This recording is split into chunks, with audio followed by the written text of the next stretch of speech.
Estava lendo o seu texto, né? Interessante que a construção continua usando o mesmo método de Gantt de 100 anos atrás. Então, Uhum. como é que você explica esse tradicionalismo, vamos dizer assim, né? Porque isso me faz rememorar assim que faz pouquíssimo tempo você ainda vê ah, operários trabalhando com aquele colher de pedreiro, né? Uhum. Certo? Nas obras prediais. Então, isso é uma analogia desse tradicionalismo, né? Quer dizer, não é? Os métodos construtivos e os métodos de planejamento e gestão continuam parados no tempo. Pois é. Então, Uhum. como é que a Prevision vai romper vamos chamar, essa cultura tradicionalista e introduzir um método, uma tecnologia, vamos chamar, digital, né, na gestão das tarefas de um canteiro de obras? Perfeito. Então, aqui, rapidamente, né, vou me posicionar aqui como Prevision, mas eu gosto também de trazer o fato de eu estar como diretora de uma vertical de Construtex aqui no estado de Santa Catarina, representando 35 startups aí que atendem tanto o segmento de construção em si, quanto a parte de mais imobiliária do negócio, as PropTechs, como a gente fala. Sim. E a Prevision vem num momento que vai muito ao encontro do momento de desenvolvimento mesmo desse setor, né? Hoje a gente tem mais de 800 startups ou empresas de tecnologia atendendo esse segmento. E a Prevision nasceu lá em 2017, 2018, junto com isso, e a gente percebe uma evolução muito rápida do setor em busca de soluções mais eficientes. Eu inicio a conversa falando: a única forma de a gente realmente trazer a inovação para uma empresa é a gente dando clareza de que o retorno sobre o investimento é muito maior do que é feito, né, no início da jornada. Então, eu digo que se o ROI não é de pelo menos 10 vezes, né, o valor investido, essa empresa com certeza não vai dar certo em algum momento. Então, o mercado vem transformando, os métodos vêm se transformando. Eu acho que a gestão antiga que se tinha lá atrás já não é mais o que a gente consegue fazer hoje em 2021. Estou falando de diversos setores, não só da construção civil.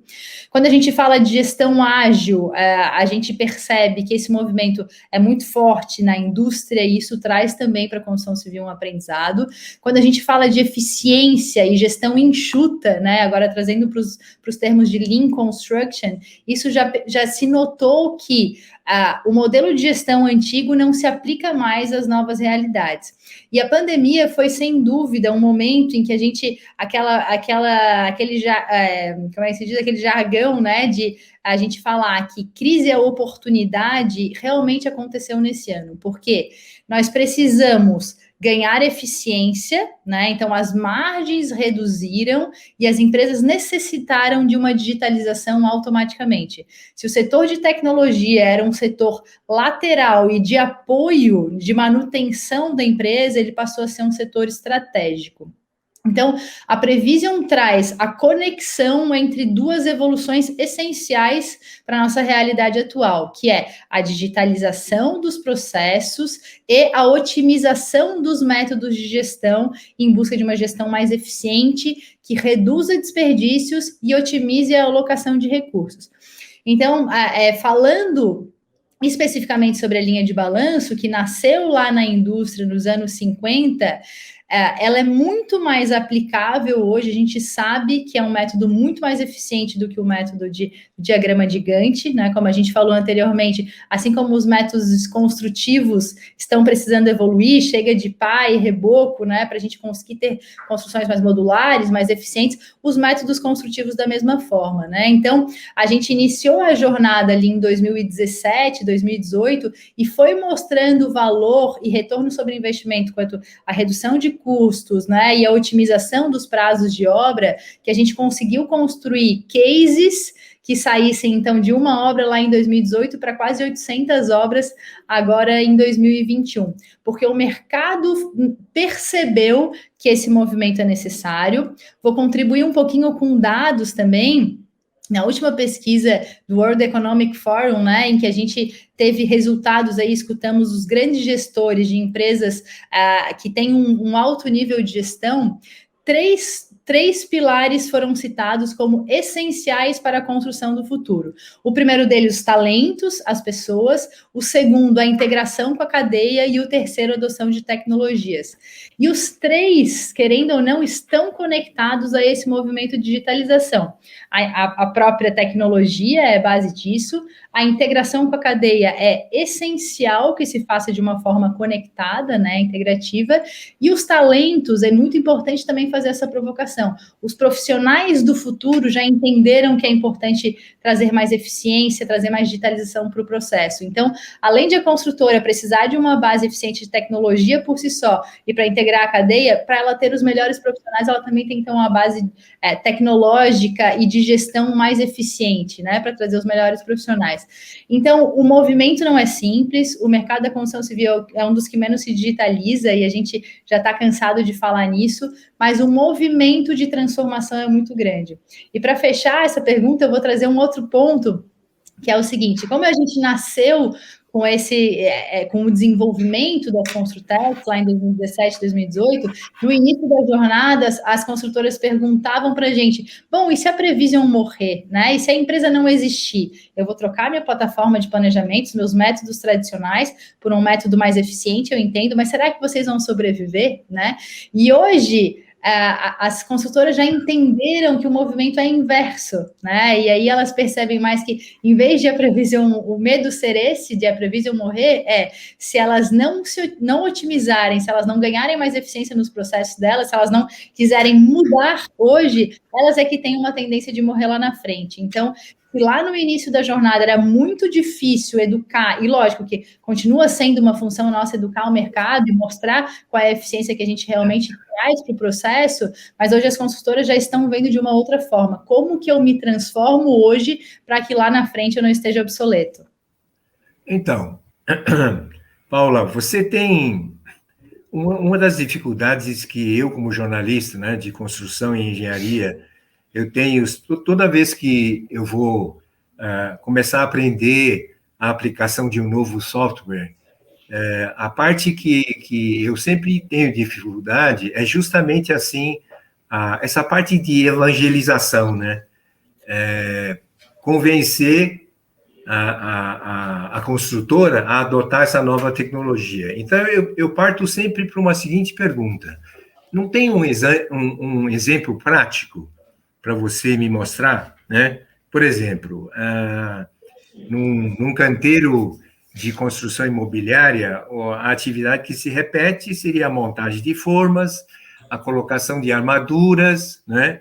Depois vem o preenchimento, a concretagem, depois a desforma. Então, pegando uma dessas atividades, você ou uma outra que você queira escolher, me dá um exemplo assim prático de como o teu software evita o retrabalho, melhora a gestão e reduz o desperdício, que é um outro grande problema da construção imobiliária, né? O método de linha de balanço, ele tem um olhar para a estabilidade da produção, né? Então, enquanto a gente, no modelo antigo, a gente planejava serviços no tempo, com o método de linha de balanço, a gente passa a planejar os lotes de repetição, no caso, ou os pavimentos do prédio, ou os lotes, digamos, os trechos de uma via, no tempo.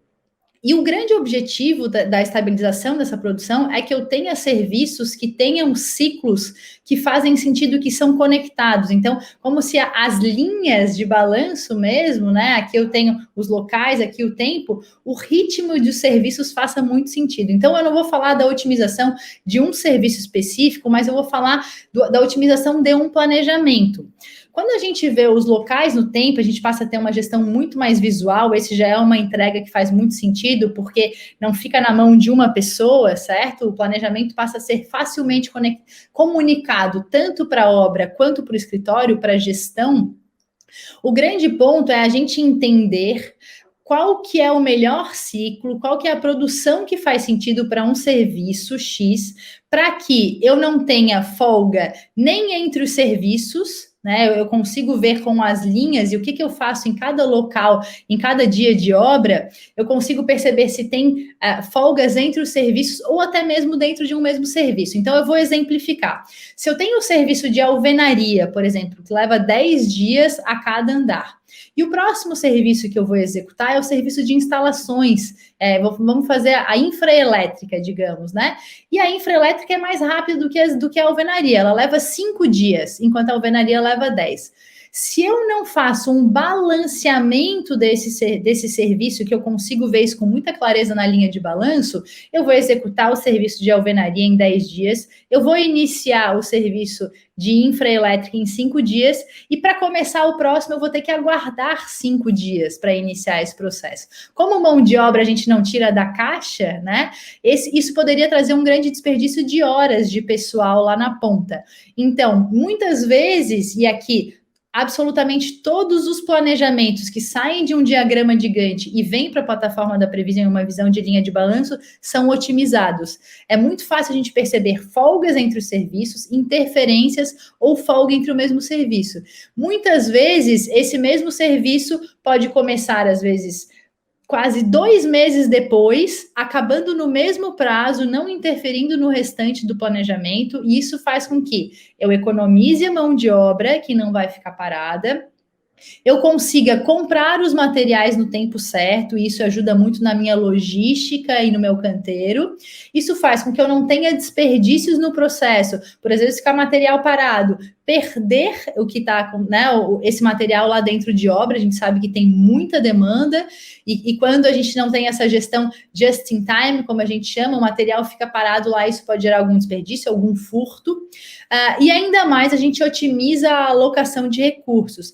Então, uma mesma obra que tenha ou não um balanceamento, ela pode muitas vezes ter muito mais exposição de caixa na frente com uma mesma produção. Então, falei aí de redução de desperdícios e otimização da alocação de recursos, basicamente por uma visão das linhas e do balanceamento entre elas. Além disso, vou trazer até um case aqui que a gente tem de uma construtora do Rio Grande do Sul, que em uma obra residencial, de novo, trazendo um planejamento em Gantt para visão em linha de balanço, conseguiu otimizar as folgas entre serviços e ganhou mais de 6 meses de obra, o que dá aproximadamente 20% do prazo total da obra. A média de custos aqui, de custos fixos que a gente tem na obra, né, os custos indiretos proporcionais ao tempo de obra, a média é de 8% do custo total da obra. Então, se a gente pega esse percentual, multiplica pelo tempo em que a gente ganhou ali, só nesse ponto a gente já ganha aí quase 2% do custo total da obra de otimização, pelo fato do prazo de obra ter sido otimizado. Gostei da sua explicação. Ficou claro? Então, para fazer um fecho da nossa rápida conversa, quantos clientes ativos a Prevision já tem hoje? Nesses 5 anos de atuação, né? Não é São 4 anos, na verdade. São 4 anos. 4 anos, isso. 8, 19, 20, 3 anos e meio, 4 anos, digamos. Hoje nós temos, então, o número cresce diariamente, Joseph, mas é em torno de 170, 180 clientes que estão atuando em mais de 780 obras aí pelo país inteiro. Hoje a gente atende obras em 16 estados, 60 cidades. E o software é uma pergunta que surge toda vez que se fala de software, né? É um software que é comprado, é alugado, como é que funciona? A gente chama de software as a service, né? Um SaaS. Então, ele é alugado realmente, ele tem um foco, uma implantação razoavelmente econômica e depois um aluguel mês a mês. E quando você trouxe a última pergunta, também falou sobre a aderência, né, do sistema e tal. A gente tem um nível, uma tecnologia aplicada de ponta que foca muito na usabilidade do usuário. O planejamento sempre foi uma dor muito grande, as empresas ficavam mais digitando de cabeça baixa, muito operacional e pouco estratégico. E na plataforma a gente tem uma implantação que em 5 horas de interação remota com o nosso time, né? Então, reuniões de 1 hora online, a empresa tem todo o time treinado e o primeiro planejamento de obra cadastrado. Então, a aderência é muito rápida, a implantação também enxuta, e o nosso grande objetivo é ajudar a construtora ao longo da obra a ter muita sinergia, e como o nosso lema é a democratização do planejamento no Brasil, a gente não cobra por usuário a mais. Quanto mais pessoas absorverem as informações na plataforma, mais valor gerado para a construtora. Ah, sim. Quer dizer, não tem um limite de usuário por cliente, né? É isso? Exatamente. Então tá O bom. valor é um valor fixo por projeto, por obra. Então, a próxima conversa que a gente tiver, que nós vamos combinar, é convidar um cliente seu para mostrar, né, para mostrar como ele está usando, as economias que ele está obtendo, né, as margens que está melhorando, e vai ser aquele marketing perfeito, né? Será uma satisfação. Tá bom?